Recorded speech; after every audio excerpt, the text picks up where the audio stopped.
اور اسی طرح یہ عید ہمیں غریبوں، محتاجوں، مسکینوں اور مصیبت زدہ لوگوں کے ساتھ ہمدردی اور رواداری کرنے کی بھی تعلیم، اس کا پیغام دے گئی، اس کا میسج دے گئی۔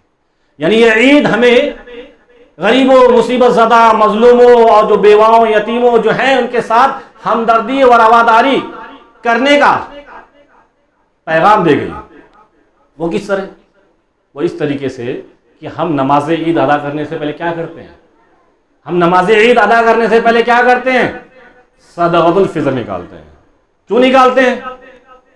اس لیے نکالتے ہیں تاکہ جو غریب ہیں، محتاج لوگ ہیں، وہ بھی عید کی خوشی میں شریک ہو سکے، انہیں کسی قسم کی تنہائی اور اکیلے پن کا احساس نہ ہو۔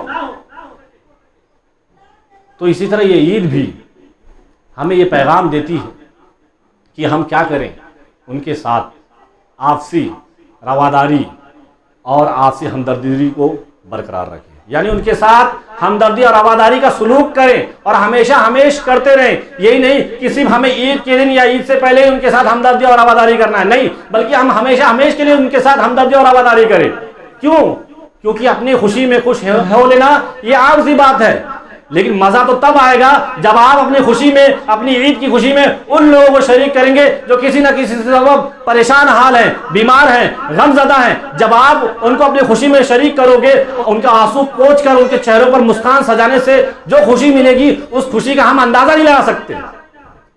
اس لیے ہمیں بھی ان کو اپنی خوشی میں، عید کی خوشی میں شریک کرنا چاہیے۔ اور اسی طرح یہ عید بھی ہمیں ان کے ساتھ ہمدردی اور رواداری کرنے کا پیغام دے گئی۔ اور اسی طرح ان کے ساتھ ہمدردی اور رواداری کرنے سے ہمیں کیا فائدہ حاصل ہوگا؟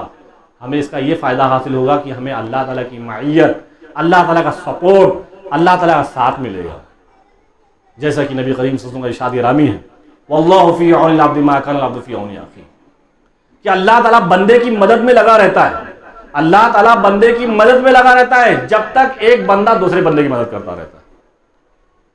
تو نبی کریم صلی اللہ علیہ وسلم نے ہمیں یہ بتایا کہ ہمیں ہیلپ کرنا چاہیے، لوگ مدد کرتے رہنا چاہیے تاکہ ہمیں اللہ تعالیٰ کی نصرت، اس کی مدد، اس کا سپورٹ ملتا رہے۔ تو یہ عید بھی ہمیں آپسی رواداری اور آپسی ہمدردی کا پیغام دے گئی، غریبوں، محتاجوں، مسکینوں، ان کے ساتھ ہمدردی، رواداری کا کرنے کا پیغام دے گئی۔